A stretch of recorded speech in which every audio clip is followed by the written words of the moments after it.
double VGMA winner, Stoneboy, to the whole world via Ashaiman.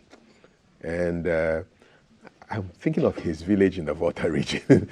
And the red, gold, green, and the black. Yeah, making Africa proud. Beautiful music. And this whole week, all the music is brought to you by VGMA winners. So stick around for countryside too, you know. Yeah, man. Okay. Or Yema. Good morning. Welcome to the show. This is GTV Breakfast. It's 7:21.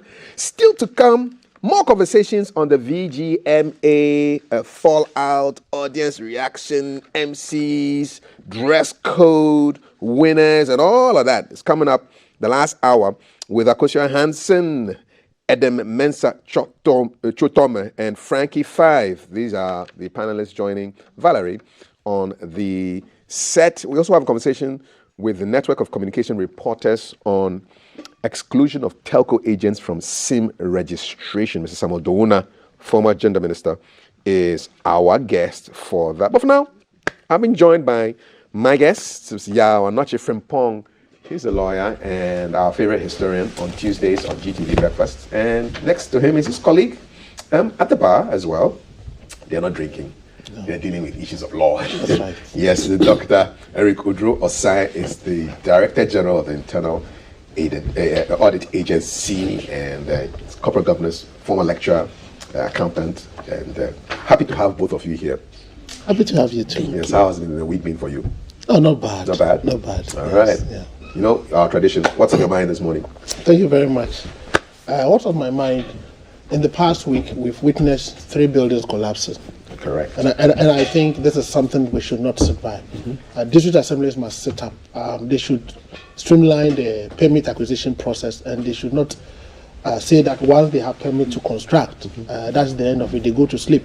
They should get their engineers to intermittently follow through and make sure that they are building according to the approved plans, and then also they should ensure that they are using the right materials.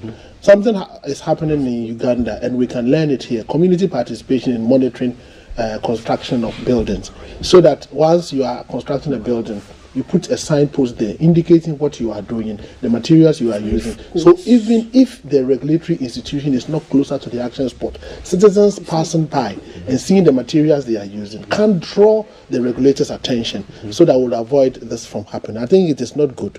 These assemblies must set up. The second one is I want to congratulate Apostle Nyamiche. He was re-elected as the chairman of the Church of Pentecost at their 46th session. And that church has a population of about, they constitute 10.7% of Ghana's population. And they form a significant portion or proportion of the country. So we thank them for that. And then we pray that the church would continue to use its platform to promote peace, unity, and also work towards ensuring that we streamline good value systems in Ghana.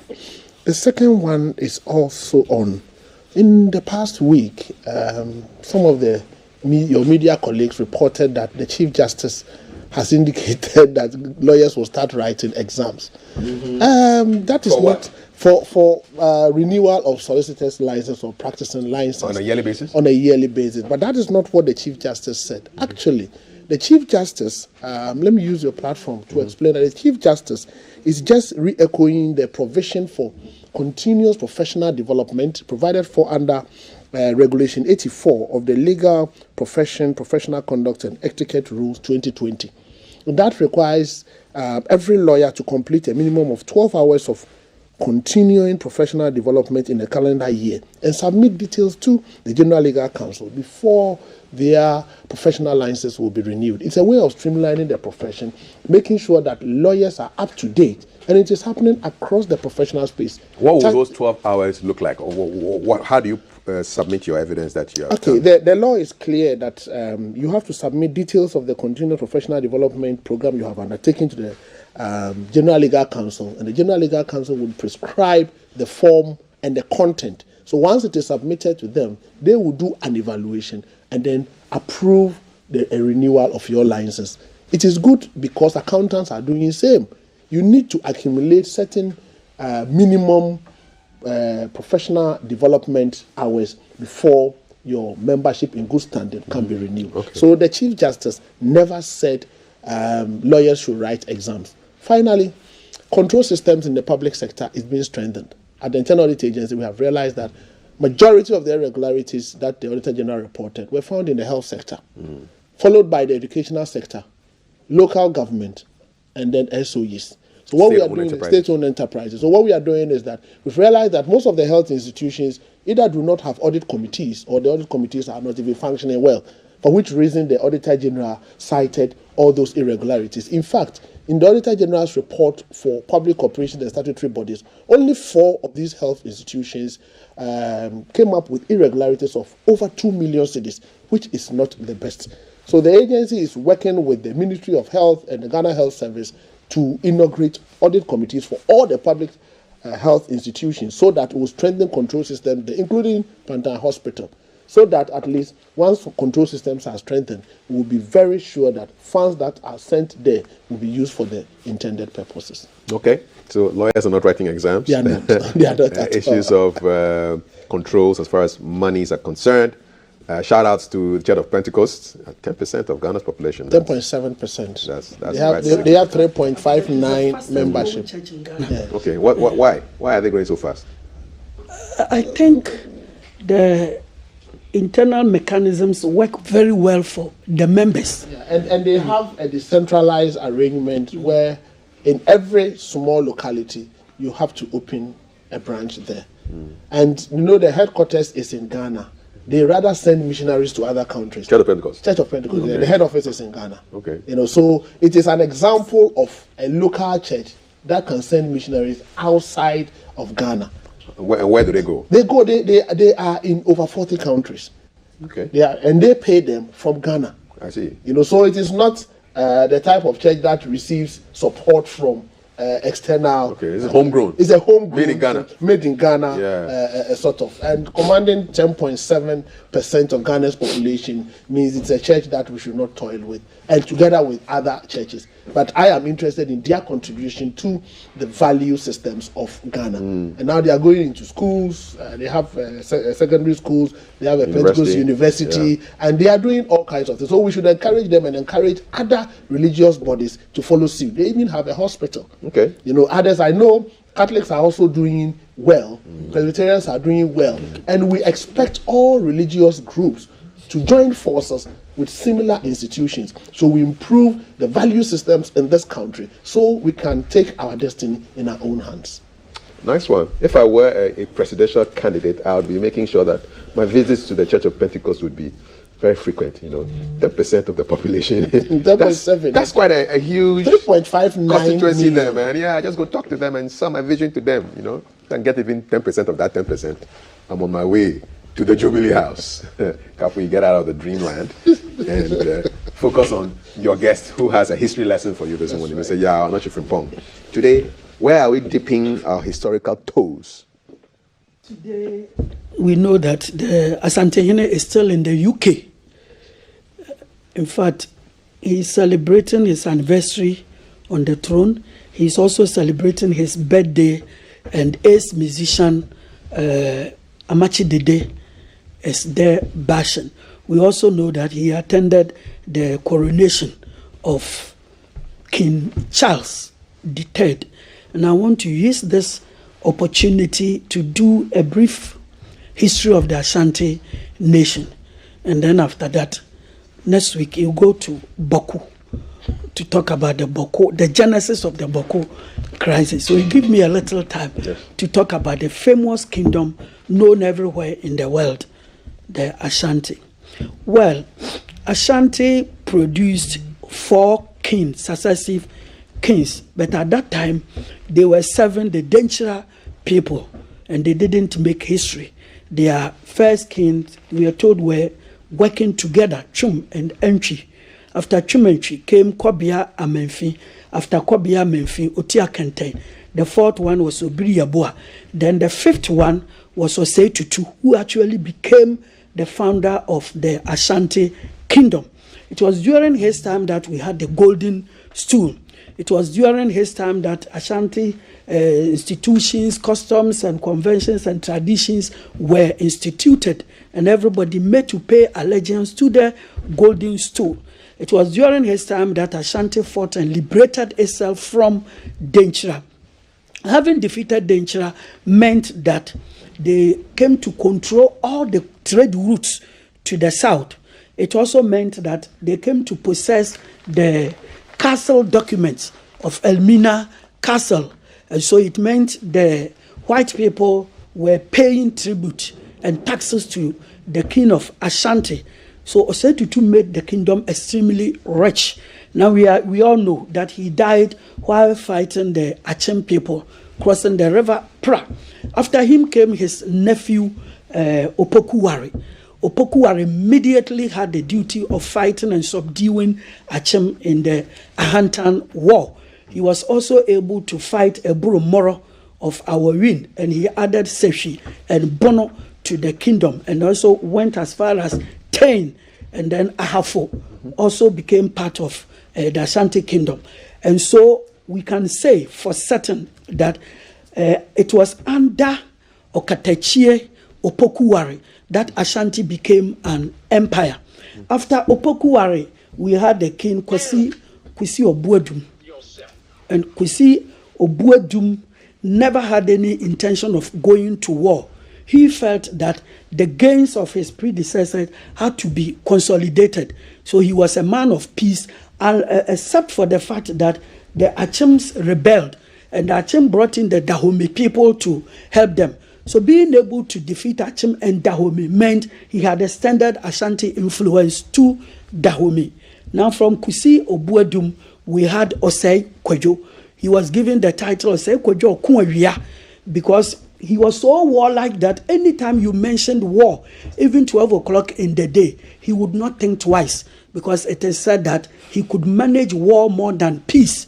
And he, Osei Kwadwo, became the one who fought the Gomba people, made a treaty with them, and they became friends. And so Ashanti's power went further north. And it was Osei Kwadwo who institutionalized the idea of having ambassadors in every area that Ashanti was ruling. So he added diplomacy to war. After Osei Kwadwo, we had Osei Kwame. History says that he was the most merciful of all the Ashanti kings, because secretly he became Islamized. And being a Muslim means he would not pour libation, he would not bury people with gold, and then he would not do human sacrifice. This was very good. He was the only Ashanti king who believed in the monotheistic God. The Ashantis would not tolerate that, and so they stood. And then after him came Opoku Fofie, who was also a man of peace, except that the German people rebelled against him, and they brought in the Corn people of Ivory Coast to help them. And when he was able to defeat them, it means he had extended the empire to about the size of 2 or 3 times the present day Ghana. So this was Ashanti for you. After him came possibly the greatest of all the kings, Osei Tutu Kwamena Asibe, who later became Osei Bonsu. He fought the Asen people and then the Fanti people in 1805, because the Fantis had given assistance to Kojo Tibu and Kweku Aputai, 2 Asen chiefs that Asantehene had wanted to punish. In 1811, he defeated Fanti again. 1815, he defeated them again. And the British governor sat face to face with him. So he was the first king, Osei the first Asantehene to have sat face to face to draw a treaty with the British governor. And the British accepted that Ashanti's influence could come as far as the Gulf of Guinea. Indeed, at Winneba, he welded himself into the sea and said he was the conqueror of the sea. And that was why he had the appellation Bonsu. So his name became simply Osei Bonsu. It is also said that in 1824 February, the British, who miscalculated the power of Ashanti, had brought in Sir Charles Makati to fight and defeat Ashanti. And I'm saying it was a miscalculation because Ashanti army was formidable. The man lost his life. Sir Charles McCarthy lost his life in the Battle of Nsamanko. But the Ashantis could not celebrate it because on that very day, 25 February 1824, Sir Charles McCarthy died. The Asantehene also died. He was succeeded by his nephew Osei Yaw Akoto. When Osei Yaw Akoto came to the throne, the first thing he did was a catastrophe. He reminded himself of the fact that the Gans had given assistance to the Fantes when he was fighting them. So he had to punish the Gan people and then make the entire coastal people, including the white people, to serve him. And so he took an oath never to return to Ashanti until he had achieved that. And when he came, the coastal people rallied a very big force. The British brought in even troops from the Britain to fight Ashanti, and they were ignominiously defeated in the 1826 Katamansu War. It was called Katamansu because it became a corruption of Wakantamatu. You took an oath, and now you see that you have desecrated your own oath. So 1826, the Dodowa War, also known as Katamansu War, Ashanti was defeated. The defeat of Ashanti meant that they lost all their states serving them. Second, they lost all the castle deeds, which enabled them to collect tributes from the white people. And thirdly, for the first time, Ashanti had to seek permission before they could trade with other states, before they could pass through other territories. And it was a very bitter pill for them to swallow. After Osei Yaw Akoto came the chief Kokudua the First. Kokudua the First, at that time there was internal instability in Ashanti, and all that he do was to do diplomacy to bring people together, which he succeeded to a very high extent, but he couldn't get the vassal states to support him. After him came Kofi Kakari. The moment he appeared on the scene, he felt he had to restore the past glory of Ashanti. So he started fighting, going to the Volta. That was where he made friends with the Angola people, and they became his map readers when he was heading towards Dahomey under Dubofour. Then he fought the Fantes. In fact, he was able to defeat all the states again. Then, in 1872, the British Parliament met and passed a law to the effect that Ashanti had to be defeated, destroyed, and annihilated such that they would not come back again, because they felt that they were not helping the British trade on the Gold Coast. So their finest general at that time, who had succeeded a lot in New Zealand and India, Sir Garnet Wolseley, was brought in. And in a famous battle in Kumasi, when much of the Ashanti troops were down here on the coast, he defeated Ashanti, bent down Kumasi, including their palace at Pampaso, and they were asked to pay 50,000 ounces of gold. Now, their king, Kofi Kakari, would be destood, not because he lost the war, but because he was also a very humane person. We are told that anytime he walked about and saw poor people, he reminded himself of how should we bury our chiefs with gold, and people walk about the streets and they don't have anything to eat. So he desecrated the royal mausoleum and gave the money to people in the street. So they gave him the title Kofi Kakari Achempo, that is giving gold trinkets to people. That was why he was destood. After him came Kokudua the Second. At that time too, there was trouble. After him came Mensa Bonsu. Mensa Bonsu time too, there was trouble. And they told him that we have given you the name Bonsu because we want you to fight as Osei Bonsu. Unfortunately, he was a man of diplomacy. So the Ashantis destood him and brought in Kokudua. And then there was still internal insecurity. And from Kokudua, we came to Prempeh the First. 1896, Sir Frederick Hudson came to Kumasi to demand the 50,000 ounces of gold that Ashanti was to pay. And Asantehene for the first time knelt down before a white governor and pleaded with him. The Ashantis, Sir Frederick Hudson would not take anything of that. And that was why so many villages from the coast to Ashanti were named Brofuyedu, because this was a white man making an Ashanti chief to kneel down, Brofuyedu. In the end, they seized him and a lot of his sub-chiefs to Seychelles Island. By the grace of God, he returned in 1924, and the Confederacy of Ashanti was restored. After him came Prempeh II. And we know that this man so much loved education and development. He negotiated a lot with the Nkrumah, and KNUST was built on his land. We also know that he negotiated with Methodist Church and Presby, and then Prempeh College was built, and then with the Catholic Church, Opokuwari Secondary School was built. So you could see what he did to Ashanti. Then after him came Opokuwari II.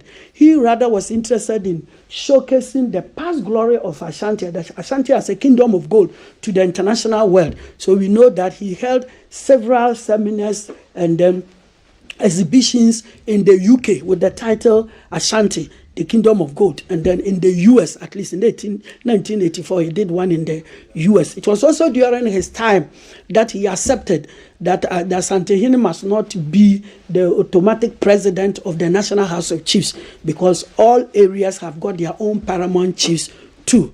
Then after Opokuwari II came the famous President Opemswo II, came Solomon Osei Tutu II, and we know what he has been able to achieve, making sure that all Ashanti chieftaincy cases would be moved from the court to his palace to be settled on the quiet.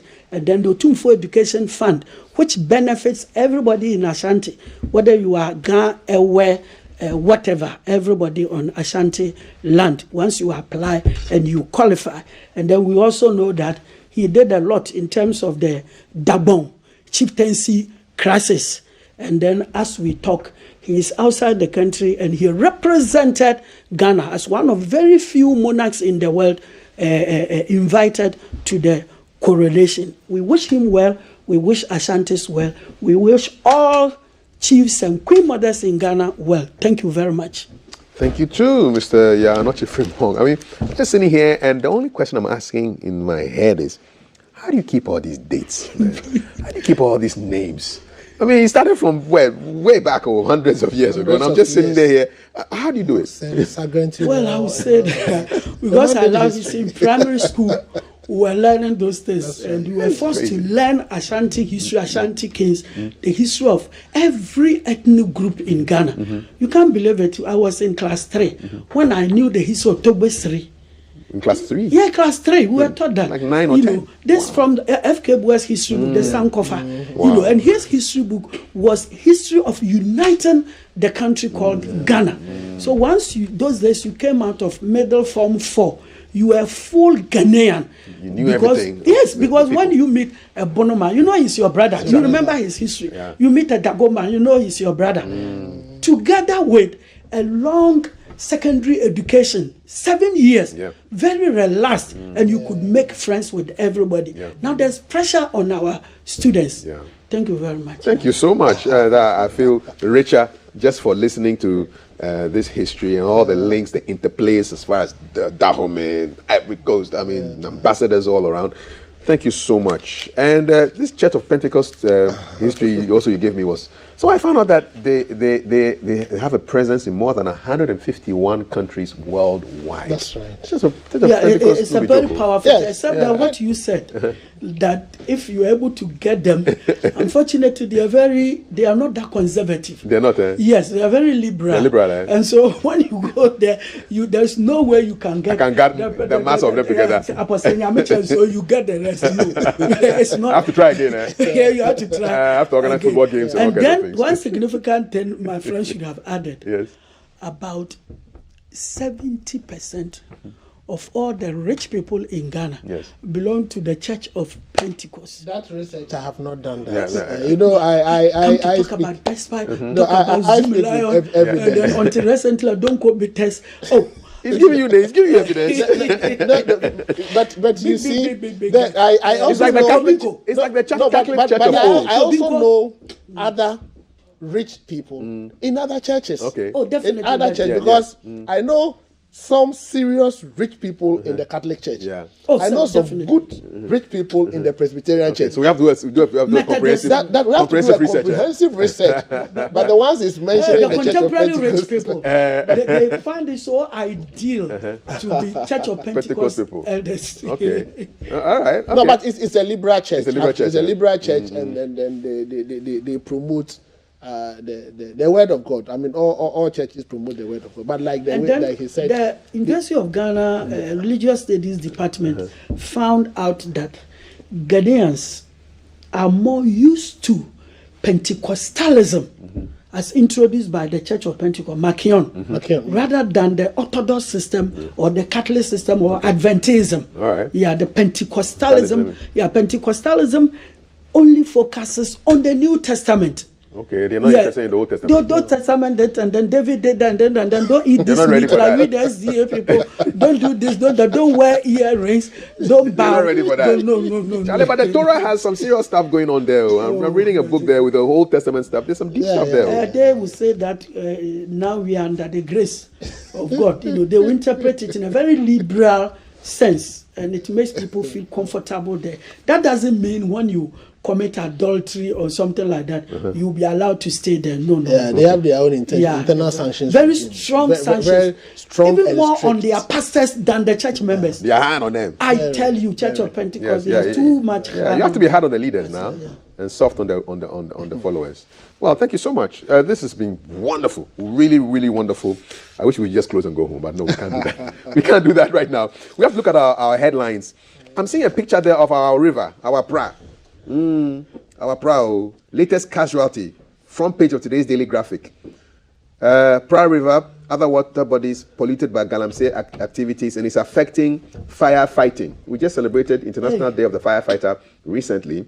And so the consequences of galamsey have gone beyond merely polluting water bodies and other sources.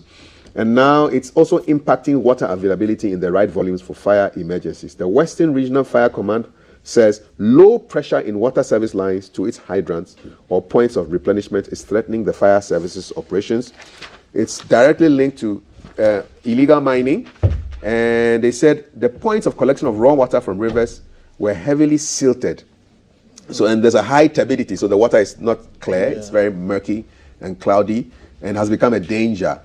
So the Pra, the Ankobra, and the Tano rivers, galamsey is impossible. It's making it impossible for them to get the water that they need. Now, we cannot be sure due to the high level of silt and poor turbidity. Even in the cities where we have points of collection, the pressure is low due to the inadequate water at the intake point of Ghana Water Company. So, I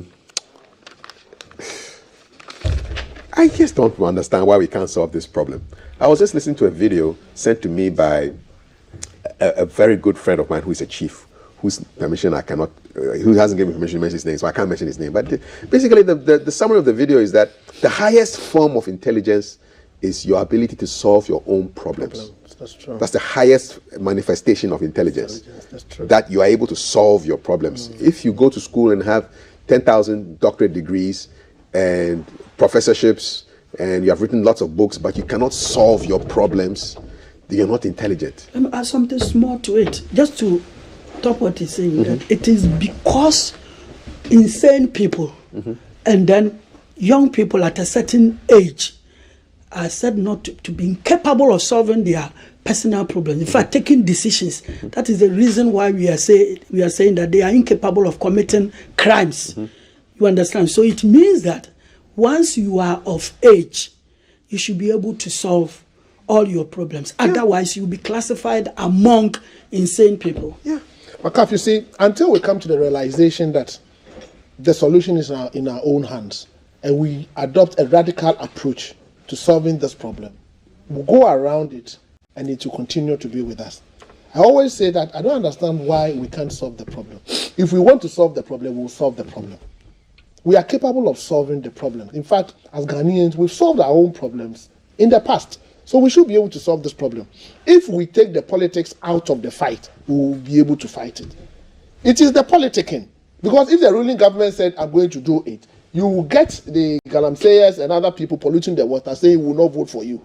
Then you will get another political party going to say that, don't worry, when I come to power, I will allow you to continue to destroy the water. So let us take out the politics and let us be very radical. Let us crack the whip. If you create problem for us by way of polluting the water, we should not look left, we should not look right, irrespective of the political party you belong to. Let us deal with you.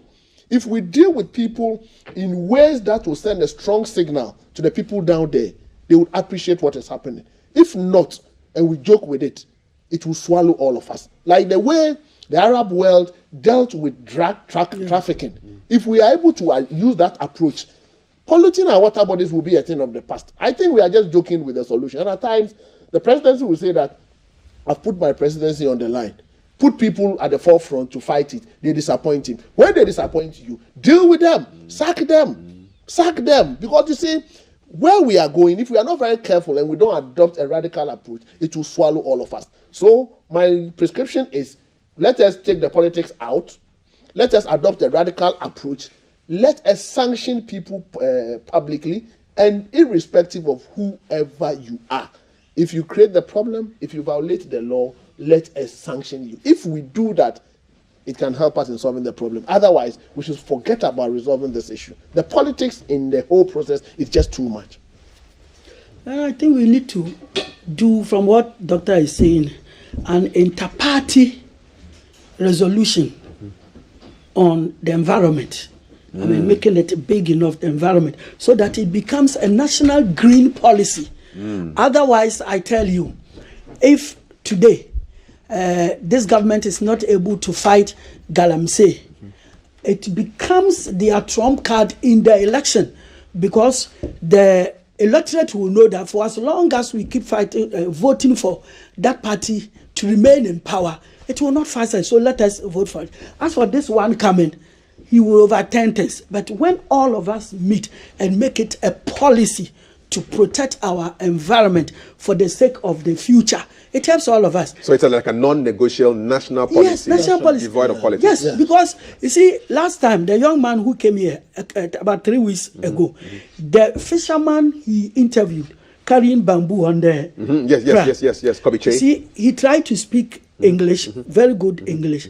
At the background, he was speaking a word to somebody. Yeah, exactly. So that should tell you that it is a matter affecting the whole country. Exactly. You find a words there, not everybody there. Everybody's there. Everybody is Everybody there. drinks water. Everybody Everybody drinks drinks water. water. And what people don't know is that we think the water is protected. If you learn a little geography and then international water law, you will see that the Pra and Cobra, Ofen, all of them are tributaries of the Volta. So whatever that is happening here happens at that end. They are all tributaries of the Volta, yes. Well, to the wise, yep, we have to solve our problems. Otherwise, we're not manifesting the highest form of intelligence. I mean, it's as simple as that. Your headlines, Daily Graphic. Laws on false reporting essential, says Professor Dateban. More headlines. Ghanaian Times reviews sections of District Assembly Elections Act to address low voter turnout, says the National Commission for Civic Education. I'm sure Dr. Osai has a few things to say about that. Government targets 1 million jobs through entrepreneurial initiatives. And landlord kills boy and inflicts machete wounds on father and sister. Too sad. The Finder. Don't use concrete to build motorway. Asphalt will save 15 to 20% of cost, says the construction chamber. But the motorway was built with concrete. Yes. The anchor. It has lasted longer. Exactly. Ashanti NDC in Mahama by day, Dufour by night campaign. I love this headline, guy. One beer for you. I'm telling you. Ashanti NDC in Mahama by day, Dufour by night campaign. Top executives and delegates cashing out giddy giddy.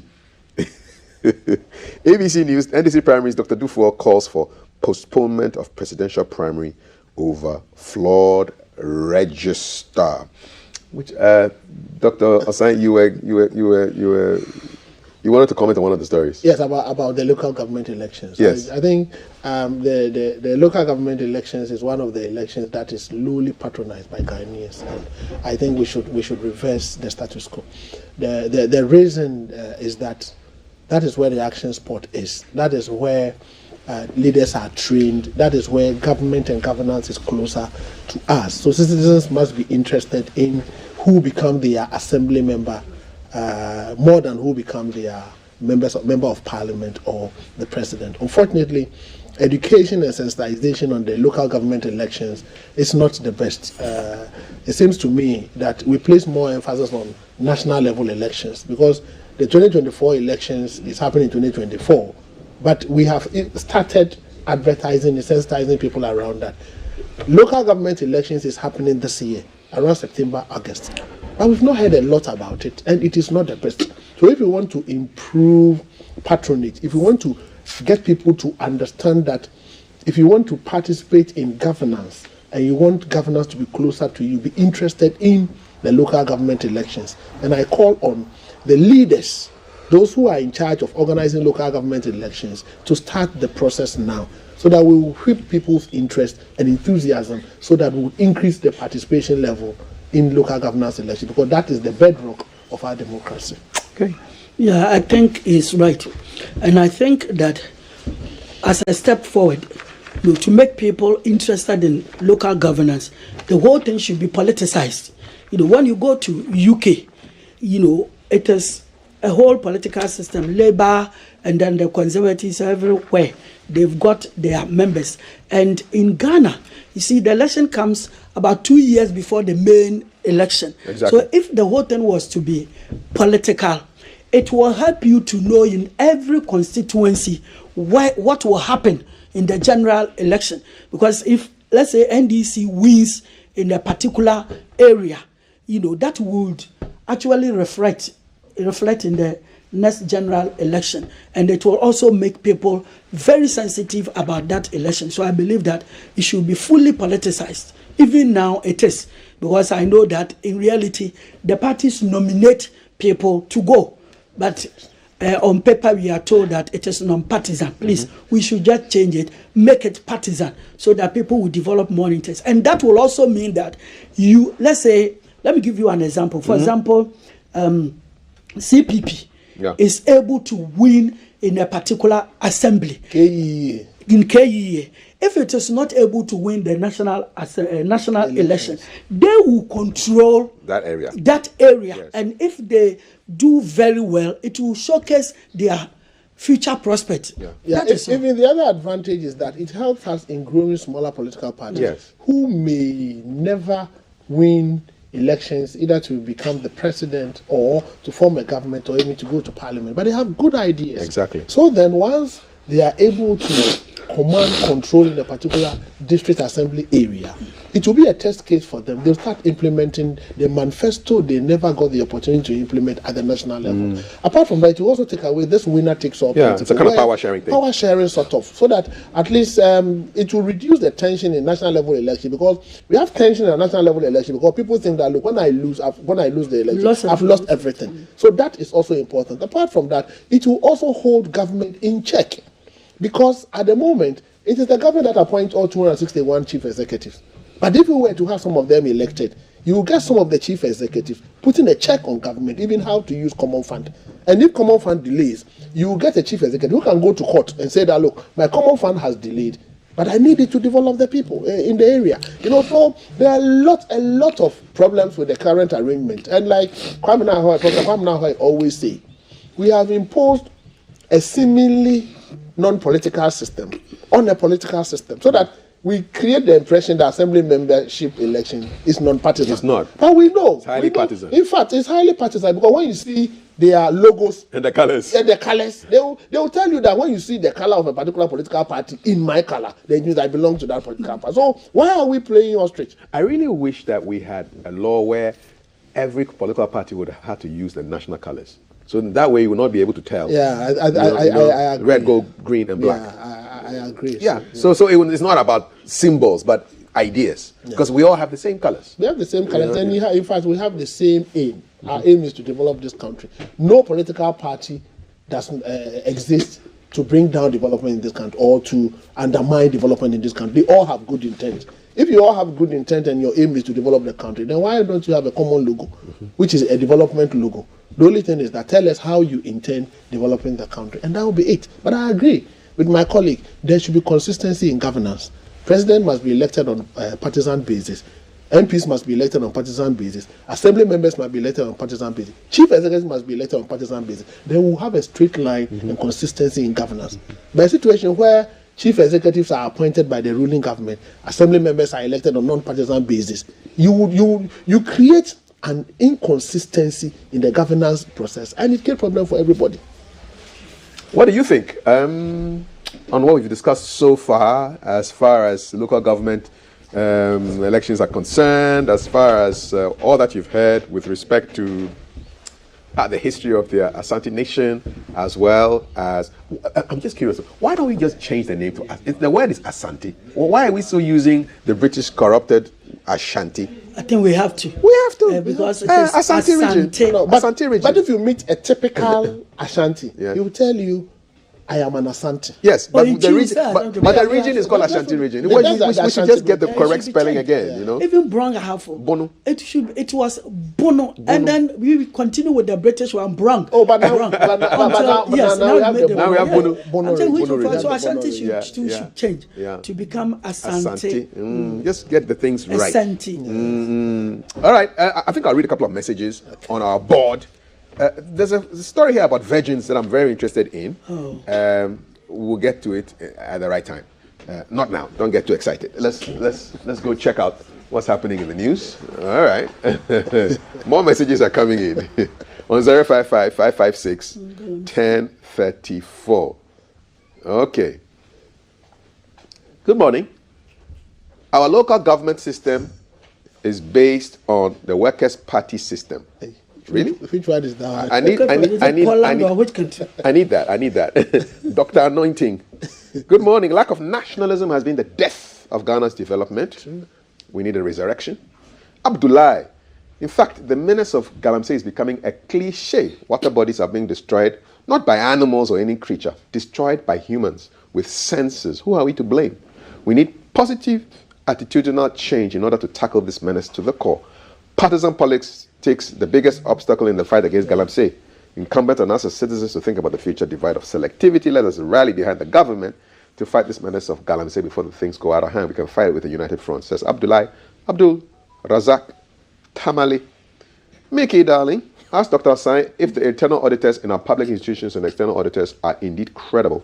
Why is corruption why does it that the corruption in the public institutions never seems to stop, but is rather on the ascendancy? We are overly concentrating on external audit. Let us concentrate on internal audit so that it can be prevented. Okay. Lawyer Frimpong, they're asking for some confirmation. He wants to confirm if the Gomba Kingdom did supply 1,000 men every year to the Ashanti Kingdom for war. It is true. When during Osei Kojo's time, the Gomba was defeated, Ashanti entered into an agreement with their king called Gariba. And they were supplying 1,000 men, 1,000 cows, 1,000 sheep, 1,000 goats every year. And they had it from the other northern areas, not from the Dagomba people. That's why the others did not like the Gombas. It was a kind of a tax, right? Tribute. Yeah. So they will capture them and give to the Ashanti people. For their wars. In my opinion, this Galamsey menace can be solved when politics and corruption are eliminated, chiefs stop taking part, Ghana Water Company is empowered to protect the source of potable water for our homes. My heart bleeds whenever I travel across these rivers, Bunsa, Pra, Ankobra, and Ayensu, from PK, Wala, Fa, She, Takwa. I feel to some extent that democracy is not helping us. I remember in North Korea, anything done that would endanger the environment was considered as a crime for life in prison. That stopped all the illegal stuff. You've got to be hard on crime, you know. Thanks, I've been educated, said somebody who was talking about our lupus conversation. All right. Somebody is making a call here about laptops and teachers, ensuring that all teachers receive their TM1 laptops. Teacher salaries were deducted by 40%. So it's supposed to pay 40% for the laptops, while government paid 60%. The teachers' union, after receiving all of these, selected some of the teachers to give and leaving the rest. Very discriminatory. You think justice must be served? We'll follow this allegation and get back to you on this. Alaji Kalu. Nalerigu. Good morning. Aaron says, any political administration that comes to power must do well to continue inherited projects, and politicians must desist from using MP's common fund. All right, okay. History is very deep this morning. I've learned a lot, says Wafa Eric. Okay, all right, I'm going to take one more message and then take a call from a member of the Dufour team, Dr. Dufour team, that is vying for the presidential candidacy of the NDC. Rasbingi says, good morning, Togbikaf. Good morning to you. The Nanado administration is not ready to fight the menace of Galamsey because they are neck deep in it. Professor Frimpong's report spent 2 years without government doing anything about it. Let's not be deceived by their slogans. God save Ghana. Ras Bingi from Accra. I'm going back to my desk. And there are a couple of Dr. Dufour related stories in our headlines this morning. And we want to get some clarification from them. The Anchor has a story on it. The ABC has a story on it as well. And we want to find out exactly what the situation is. On the line, I do have with me right now Mr. Koku Anyidoho, who is part of Dr. Kwabena Dufour's campaign team. Koku, good morning. Good morning, Mr. Anyidoho. Yes, good morning. Good to have you here. Yeah, thank you very much. Awesome. First of all, the Anchor reports that there's a Mahama by day, Dufour by night campaign all around the country. Is that correct? Good morning, first of all, to your listeners, your viewers, both at home and abroad. Yeah. Well, I'm not too sure what Anchor is talking about. How's the campaign going, by the way? Very well, Kafi. Very well, Kafi. Where are you right now, and how are you gearing up to the election? Well, candidate Dufour, candidate Dufour is in the Ashanti region, as I see you. Can you lower the volume on your TV set? Okay. I'm getting a lot of feedback. Just zero. Let's talk through the phone. Okay. Put it on zero. Is it better? Is it better now? Yeah, it's great. It's excellent. Let's talk. So, Dr. Dufour is in the Ashanti region right now? Yes, please. We still have feedback, Mr. Anyidoho, please. Actually, I don't even have a TV. I'm surprised that you are getting this feedback. Yeah. Okay. All right. Well, okay. Let's go. Is your radio on or something? Nothing? No. All right. Let's just go. Let's go. So you are in Ashanti region? Yes, please. Okay. We're hearing that your candidate is calling for postponement of the presidential primaries over a flawed register. Can you confirm that? Very much. It is true. Please explain. How flawed is this register? Well, Kafi, the whole process began in March when a candidate went to file. And then the party promised that 5 weeks to the election, they will make a voters register available to all candidates. Sometime in April, specifically on 17th April, we sounded them out and said, we are still not in receipt of any voters register. No response.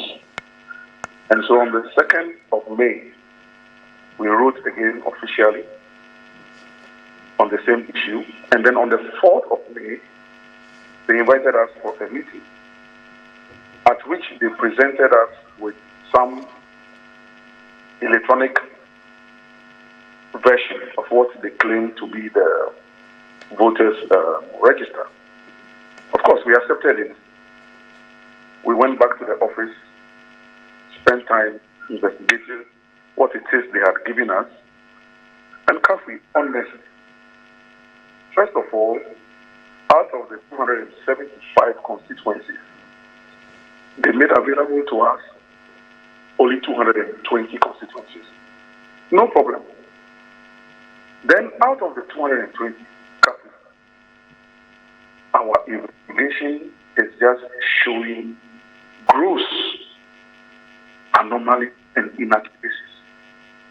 Double registration, multiple picture IDs, female having male photographs. And then to make matters worse, they have created an exception list. Now, this exception list is supposed to be for people who, one way or the other, are not on the main register. And you are having about 74,000 people on the exception list. And we can't vouch for their membership of the party. We can't vouch. We cannot vouch. So yesterday, we went back for another meeting, presented our report in total to them. We met the elections committee, and they are saying that, well, they have no right to examine what we have brought. I don't know what that's supposed to mean. And that today, which is Tuesday, traditionally on Tuesdays, the functional executive committee of the party meets. So today at 2 o'clock, we are hoping that the party will meet, chaired by Johnson Asedi Kintia, who is the chairman and leader of the party as of now, and you and I, our own brother, Pichukwede, who is the general secretary. We are waiting to see what they will come up with. But yesterday, the request we put across was that based on what we have discovered, respectfully, the election must be postponed. So you are looking for a postponement of the election. You also want the stakeholders to have a meeting to establish an agreeable roadmap that will guarantee the integrity of the voters register. You want the register cleaned within an agreeable time frame to ensure free and fair election. And you want to save the image of the NDC so that the party can have a credible voice, so that the party can speak on national election matters when the need arises. Summary of your position, is that correct? Exactly so, Kafi. Okay, and so this meeting is today? NDC has stepped out of IPAC because Johnson Asedi Kintia and his group say that we don't trust the Electoral Commission to run a free and fair election. Given that we have a strong position on that one, why are we unable to conduct a free and fair election internally? Why are we unable to do so? So we can go out now and question the issue. Now, we also wrote to the EC on Friday last week, which was the 5th of May, because that is the body that will run the election. Sure. So we petitioned the EC as the electoral body using the EC's laws and, of course, the Supreme Constitution of the Republic of Ghana. And we are saying that the latest or the last constitutional CI that the EC across, at least 21 days before the election, a voters must be made available for auditing and examination. Okay. No such thing has happened. So how do we run an election without auditing the voters register? So will your candidate interrupt his campaign to be at the meeting today? Pardon me, sir? Will your candidate be at the meeting today, or you will be representing him? No, well, this is a fake meeting, and so they haven't invited us for the fake meeting. Mm-hmm. So we can't stampede that fake meeting. Okay. It's a functional executive committee meeting, not been invited, and so we cannot be there. But yesterday, as I said earlier, we gave them details of what we have observed on the register in terms of anomalies and inaccuracies. We believe that today, maybe at the first meeting, they will examine what we have put across and take a solid decision and just put on this thing. Look, it's not a do and die affair for us. All we are asking for is a free and fair process. Let whoever will win. Then we will all rally behind that person. But to the extent that you are going to go into the election with a fraudulent register, how do we partake in fraud? Dr. Dufo is not about to partake in fraud. And those of us who support him are also not about to partake in fraud. Okay. All right. Mr. Kokwan, you know, member of the Dr. Dufo campaign team. Thank you so much for your insights. We'll see how things go. Pleasure is mine. Pleasure is mine. Thanks for the opportunity. Yeah, thank you very much. And back in house, gentlemen, any comments you want to make? Well, I believe that as at the national level, we always pray and cry for the right thing to be done by the Electoral Commission. It should be extended to every level so that whatever the outcome of the election will be acceptable to everyone. It won't take NDC more than a week to address all the issues Koku Anyidoho is talking about. It could be that he's only crying wolf, but without investigating, how would you come to that conclusion? So it should be investigated, and where they need to restore this or that in order to bring confidence, it should be done. Okay, all right. And I will call on the leadership of the NDC to ensure that they operate within Article 55 Clause 5 of the Constitution, because any action they take is part of our democratic process. Article 55 Clause 5 of the Constitution is clear that the internal organization of a political party shall conform to democratic principles, and its actions and purposes shall not contravene or be inconsistent with this Constitution or any other law. So, with the complaints that Mr. Anyidoho and his camp is raising, I would think that in this afternoon's meeting, they will be able to address it. Because as we go into the 2024 presidential and parliamentary elections, we have to make sure that we maintain the peace that we are enjoying now as a country. And a lot depends on the political parties, especially the two major political parties, the NDC and the NPP. And for any democracy to stand on its two legs, we need a viable opposition. Okay. And since currently NDC is in the opposition, we would expect them to do the needful to preserve the peace we are enjoying in this country. Okay, you're watching GTV Breakfast. My guest, Dr. Eric Odru Osai. As you are not Frimpong, my name is Kafui Day. This is hashtag GTV Breakfast, and we're looking at the stories in the news. This is an interesting one here that a legal luminary is speaking on. So a former Justice of the Supreme Court, Professor Justice Samuel Dateba, has said that a blanket removal of laws criminalizing false reports would be perilous. He said such laws existed to regulate mischief, and hence conversations about scrapping of such laws must be subjected to a process to see if they still served a purpose under the current legal regime. He was speaking as a chairperson of a lecture organized by the Directorate of Research, Innovation and Development of the University of Media, Arts and Communication in Accra yesterday. So he's basically talking about, the laws must stay on false reporting, because removing them, I mean, as lawyers, what's that great peril that he's talking about that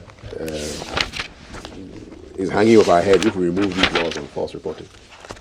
But as the word it starts from false, once you talk about something being false, it connotes malice. But why should there be a conversation on removing these laws in the first place? Oh, definitely. Once we live in society, we have to sample everything. There was a time when you understand, we have to sample everything. Okay.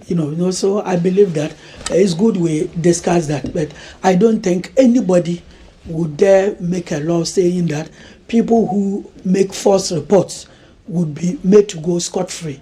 I don't think it should happen anywhere in the world. I think I agree with him, because false reporting in whichever form it takes is not the best. And Article 19 of our Constitution is clear on some of these things. So I think that we should allow the law to stay, except that we should conscientize people on how to report and report fairly, accurately. And it must be evidence-based, so you don't tarnish people's image. It's very important. There are journalistic rules that you need to comply with. So if journalists or persons who are not journalists, but they want to do false reporting, decides to do or undertake the false reporting, they must be sanctioned accordingly. So once we have these tight rules in the system, it will serve as a deterrent to people in any time they want to report on something without verifying. Kafu, you know that even when a child is born, at the time we are giving him a name, we dip water in the mouth and say, when you see water, say water. And then alcohol, when you see alcohol, say alcohol. And I've observed it many times. Whenever they put the water in the mouth, you see the child licking. But when they put that strong appetition in the mouth, the child from there. So that alone should tell you that right from the very word go, we try to instill the truth in you. And you should continue to every level till you die. Okay. The Krobo story. Yeah, we are going there right now. It's a very interesting. Why is my colleague interested in the No, all that I was going to say. Even when you forget, he tries to. Let me read this. Let me read the story. So this is the ABC News on the side of truth, and it says the headline is Dodowa: Lack of virgins frustrates depot rights. And the mothers in charge of the depot, which are the puberty rights in Dodowa, in the Shai Osudoko district, in the Greater Accra region, are now allowing non-virgins to take part in the rites because it's becoming very difficult to get virgin adolescent girls. However, girls who have had abortions, have given birth, or carry pregnancies are still not allowed to go through the rites. How would they So, determine? according to them, according to them, many girls are now sexually active, leaving them with no choice but to allow non-virgins to take part in the rites. The modification, they believe, will attract more adolescent girls to their rites, which in the past were to usher only virgins between the ages of 10 and 15 to puberty or womanhood. So this was something that was shared when a team from the Mirror visited the depot house at Dodowa, to witness this year's ceremony. So the mothers are the elderly traditional women ensuring that the depot rites are performed. They are in their 80s and they are not happy that the current generation was not interested in learning the processes of the rites. And the fear is that when they pass away, there will be no one to replace them to perform the rites for the girls.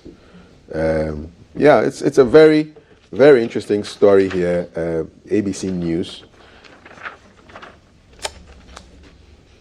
All that I was going to say, and which I'm saying, is that if, for example, all the candidates happen to be virgins, and then a day after the whole process is over, they begin to desecrate themselves. Society has not gained anything. So what is important is a serious moral education, continuous one for everybody. Two, we should all understand that society has changed. It's growing all the time. And so we should accept it in order to keep the custom moving. Otherwise, it will fall completely. Then thirdly, if there is that fear, they should reduce the age completely. The depot age? Yeah, depot age. But if you make the thing is supposed to usher you into womanhood. I mean, how low do you want to go? just try to reduce it. To where, because my brother? in order to get from 10 to virgins, 15. just try to reduce it. No, but the whole idea is to prepare you for womanhood. Yeah, so if you're reducing it to 9 or 8 or 7. And you are still being prepared. Those You are still being prepared. It's an education. Maybe the reduction is in line with modern trend and technology. Because if those days, going into womanhood is from 10 to 15. to 15. Maybe because of advancement in technology, now things happen between 8, 9, etc. So why don't they look at it and then align it with modernity and then modify the whole cultural arrangement? I think that I want to agree with my colleague on continuous moral education. It's very important. And what is worrying in our society now is that we do this moral education, churches will do their counseling, people get married, but we leave out the post-marital counseling. And as a lawyer, the kinds of divorce cases you do, you realize that most of the churches are not laying emphasis on post-marital counseling. That is what is leading to all of that. So my last point on this is that we should lay emphasis on post-marital counseling because there are a lot of people who are married now, but they are going through serious marital challenges. So, yes, premarital counseling is good, moral education training is good, but let us also lay emphasis on post-marital counseling. That was it's very, very important. Diana and Charles missed. It's very, very important because if you have post-marital counseling between 5 and 10 years, then 10 to 15 years, 15 years to 20 years, and you have those groups being counseled by people who are their seniors, I think it will help. It will really help. Otherwise, we are losing it out as a society. I really want to speak to somebody who knows a lot about the depot rights because there's some sex education in that whole business. Oh, you want to be giving a sex education to a 9-year-old or an 8-year-old? Oh, certainly. But if they are they don't know what is used for, what is in front of them. You see, it's about menstruation. If a 9-year-old has gone through that process, that person, that 9-year-old. No, how to satisfy your husband in bed. Let's get serious. No, but how can you? How can you teach a 9-year-old? Yeah, but you are telling people that they should drop the depot age to 8 or 9. But if they are doing it at 10, how do you tell your 10-year-old? You teach your 10-year-old girl how to satisfy a man? That they shouldn't. If that is what they are doing, it's not good. Yeah. 10-year-old, no, they should move it to 18, 20, when that person post-marital counseling, when that person is due for marriage. But if you come and teach my 10-year-old girl how to, no, I have problems with you. No. You are just destroying the girl from. At that point in time, that young lady should be taught how to learn, how to prepare for life, how to cook, and all of that, and acquire a profession. Not how to satisfy a man. That is totally wrong. If that is what they are doing, they should stop. It's not good. They are not helping us. They are not helping the country at all. Did you, in the Asante culture, do you have like initiation rites for women as well? Oh, definitely, yes. Yeah. Yes. You do? Oh, yes, Obra. Yes, they do. Oh, that's what it's called. Supervised by the Queen Mother. Okay, they still do it? They still do it. Yeah. Even at the family level, they do it. They still do it. Now you can't want no kosia. They do it. What was that? They put an egg in your mouth? Yes, to show your innocence. Your innocence and the fact that you have you can give birth. Yeah. That is you have set on a road, and then your marriage will be successful. You give birth to a lot of children, and that is it. That barrenness is out of your way. How do we modernize all these traditional rites? Because there's value in them. Yes, we should have an institution. If we can have National Commission on Culture to lead this process, to do a mapping of the various cultural systems that requires modernization, and then we support them to modernize it so that we can have our cultural systems being modernized to benchmark with current technology. It's very important because the backwardness is becoming too much. No, we shouldn't encourage that. How can you teach a 9-year-old girl how to? No. It's not the best. So just a little bit on Depot. So it's celebrated by Dangbe groups, especially, namely the Shai and the Krobo, and is held in the month of April. So it just passed by. Unlike in the past, where the girls were lined up bare-chested and almost naked, it's no longer the case. The girls who exposed their breasts were those who wanted to take photographs to portray their rights as done in the past. And the report also that as part of the changes, girls as young as 2 years of age were allowed to go through the rites.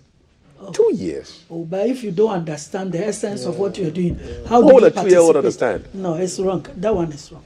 Some fathers are very supportive of the depot rights, and there were girls whose mothers brought them without the consent of their fathers. And so such girls refused to shave their hair so they could go home quietly with no traces of the rights. Girls who refused to shave their hair as the rights demanded paid a penalty of 5 Ghana cedis to the mothers. And currently, to enable a girl to go through the rites, parents are supposed to pay 500 cedis to the mothers. They are camped in the depot house for a week, given a ritual bath, taught some cooking skills, housekeeping roles, and personal grouping. They also taught the depot dance, which is called Klama. And the girls performed the dance all through the rites. And the kind of beads being used by the girls are those hardly seen on the market, and just made each girl look unique and beautiful. And so, this is a flavor of what happens with depot. Have you ever attended any of those rites? Never. Doc, I've seen it from afar. Yes. Yes, you've seen it from afar. Yes. You were not that close. means watching documentaries on it. See it from afar. Yeah, that's our Vandal lawyer right there. So he saw it from afar. A couple of headlines here for you. You realize that there's also a trend with police officers discharging their weapons. One killed his fellow officer recently, another killed his girlfriend. Things are going on in this town, or is it that we are becoming more aware of the stuff? Stuff has always gone on, but we're now getting more and more aware. I think the police administration is doing a lot of work on it. They are trying to work on the minds of their officers, and they are documenting some of these things to prevent it from recurring. But it is part of the process, because it must happen for us to know that it exists, for us to develop a strategy to prevent it from recurring in future. Okay. There's a caution here not to use concrete to build a motorway, because asphalt will save between 15 to 20% of the cost. This is the Ghana Chamber of Construction urging the government to do this. They say we should use asphalt hot mix overlay, and it will save. Is it always about money, really? Because somebody sent me a video sometime of how the Jewish mentality is. So the Jewish people, their mentality is that, listen, when you are doing business with somebody, you try to improve the people in your community. So you give business to the person, and if the person messes up, you encourage him, you give him feedback so that he can improve. So it's not about I can get it cheaper here, I can get it quicker here from other places. You try and keep the business within yourself. And so, but here it seems everything is about, okay, is it the cheapest? Is it? I thought the motorway was built from concrete and has lasted over how many years? Concrete. And what he is saying, you only have to look at the motorway and compare it with all other roads in the country. And then you will see that it is good that the chamber is saying cost, just cost. But we are not talking about cost. You have to talk about something that is durability, and then decency. There's what do you call it? The motorway. When you read the Nkrumah 7-year development plan, you will see that he reserved the Nawule, limestone, to be able to use it for all roads in Ghana, concrete, and export to other West African countries to ensure that we have concrete roads everywhere. That was a big plan. That's a big plan. It's within the 7-year development plan, and we had the raw material, and it is still sitting there at Nawule in the western region. Wow. A lot that has to be done in this country. I have to go and read that 7-year development plan again. Yeah. Okay, on the line now, we do have Lydia Ameyal. She's a producer at Obonu TV to give us some insights on the depot story that we were speaking about. Lydia, good morning. Good morning, Carl. It's good to have you here. We hear there's a lack of virgins in Dodowa, and depot is being, I don't know, it's not going the way it should go. You've heard this story. I mean, what are your insights on this? What's the way forward? Yes, please. According to the mothers of the tradition, when I say the mothers, those who take us through the tradition by the children says that they are lacking virgins, so they are giving out the opportunity to those who have even slept with men but have never aborted a pregnancy or given birth. Yes, go ahead. And this is going to be a problem to the Gadangis, because if we knew very well that if you are not a virgin, you cannot be deployed or you cannot pass through those puberty rights, and now they are taking girls who have slept with men, then how are we going? What is our culture? What are we going to do about it? Are we imposing sex on our children, especially the young child?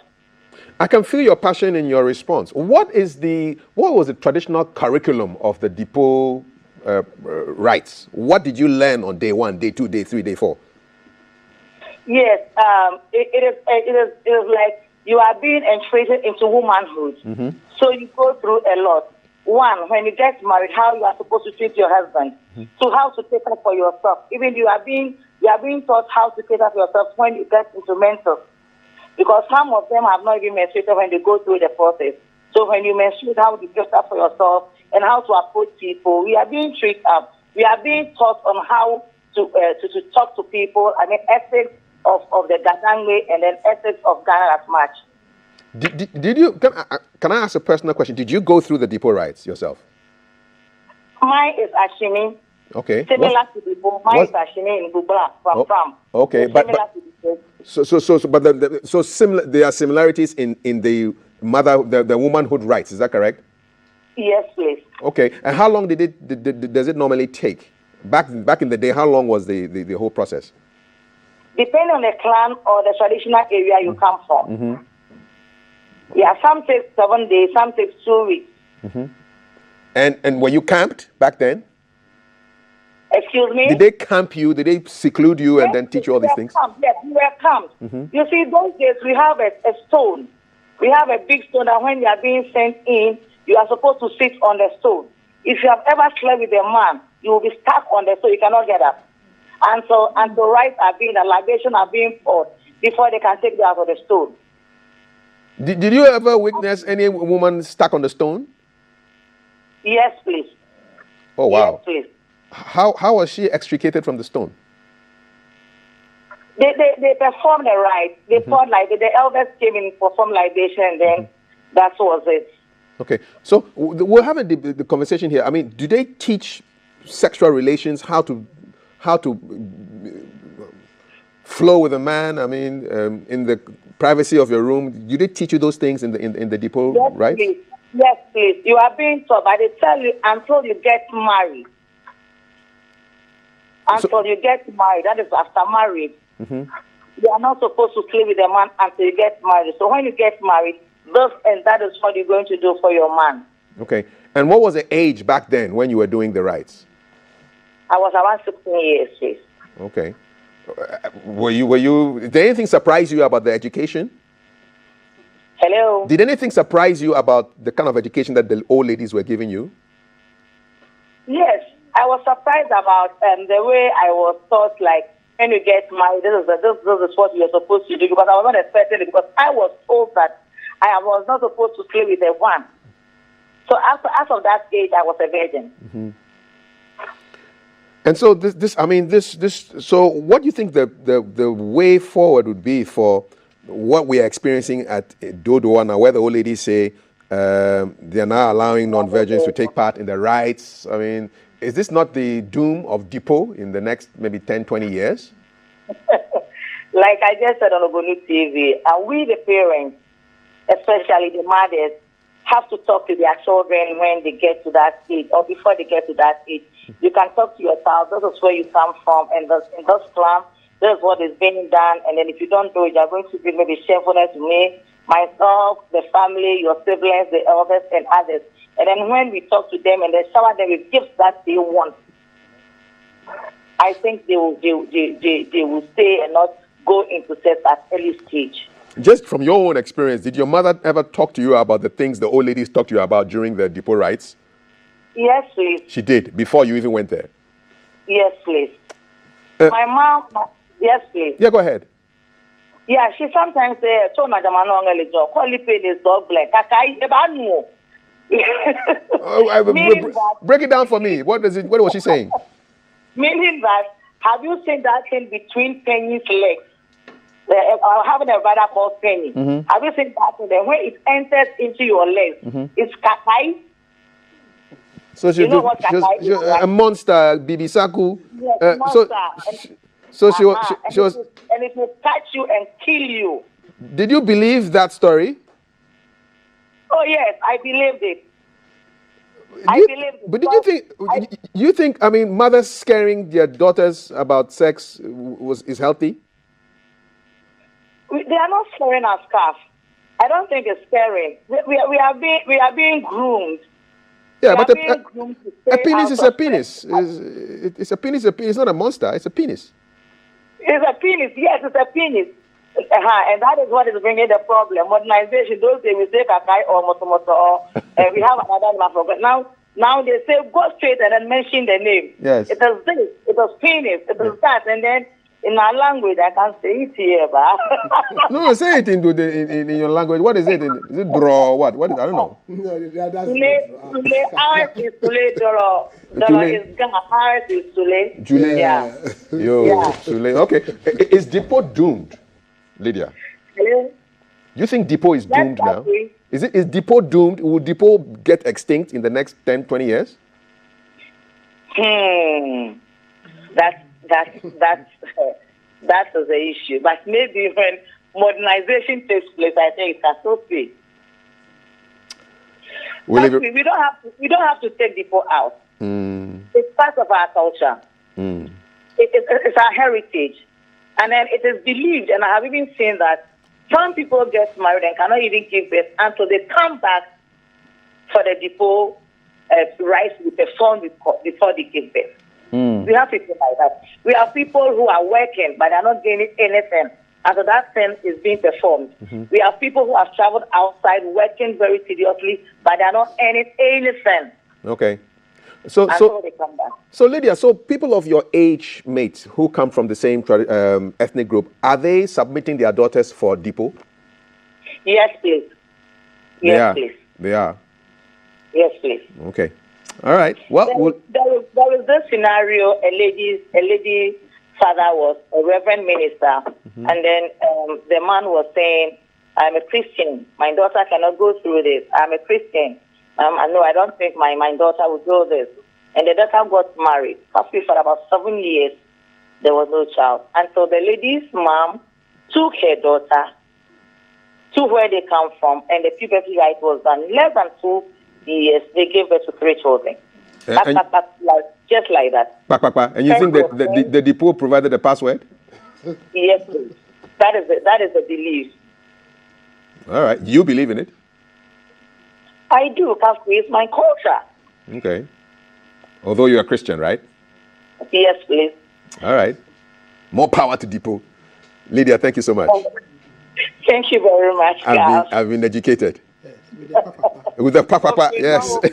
3 children within 2 years. 3 children, 2 years, papa. God bless people. Let me read some messages and then we'll have our next conversation. Can we bring your talk back here? Okay, all right. Charlie, don't be small. All right, okay. Government, good morning to you all in the studio. The government should start killing those people who are called so-called galamsey, and our waters will be fine in the country. All right, good morning, Calf.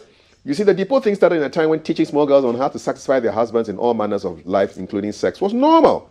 At the moment, it looks awkward because of the times we are in. We can change some aspects to suit the times. Even the Bible has First Testament and Second Testament, so old and new. Siko. Siko pa. I think maturity for depot should be linked to the first time after a girl experiences her menstruation, because anything at all could occur from then. All right.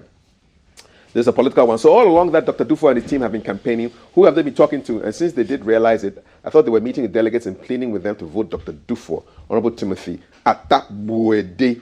I won't trim. Depot discussions. 10 to 15 years is enough.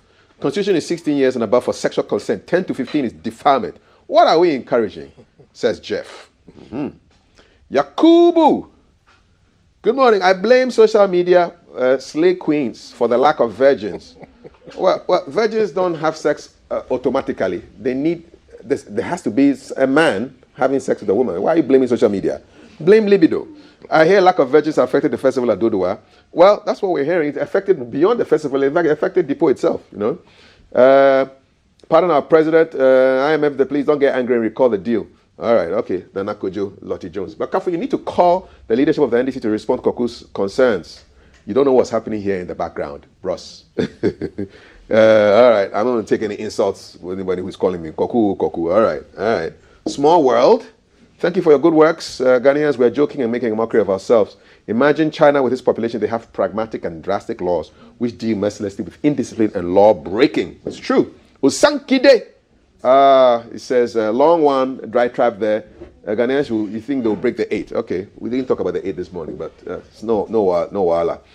All the money that the government claims to have used to fight galamsey is deceit. It's your question. You don't really know what's happening. Watching live from Boga, you skip my post. Why? Is it because I mentioned the name Dr. Hilali Man? You see, this kind of speculation is not healthy for you. Not even from you. For you. Why did you skip my post? Then I'll respond. I love Dr. Liman. He was my neighbor in Teshinungwa. I know his children. Why? Dr. Liman said this in 1980. No constitution can govern the people if the people are not prepared to govern themselves. So how then do we fight galamsey when we don't respect our own laws? Akazabre, are you happy now? I read your message, lad. Sure. Good morning, Kaf. What was the name of Ghana before it was named Gold Coast? Ghana was not named Gold Coast. Gold Coast was a part of Ghana, of what is modern day Ghana, right? We had territories, Ashanti, Northern Territories, Ashanti, the Gold Coast, all right? Yeah. Please Google it or chat GPT, Yeah.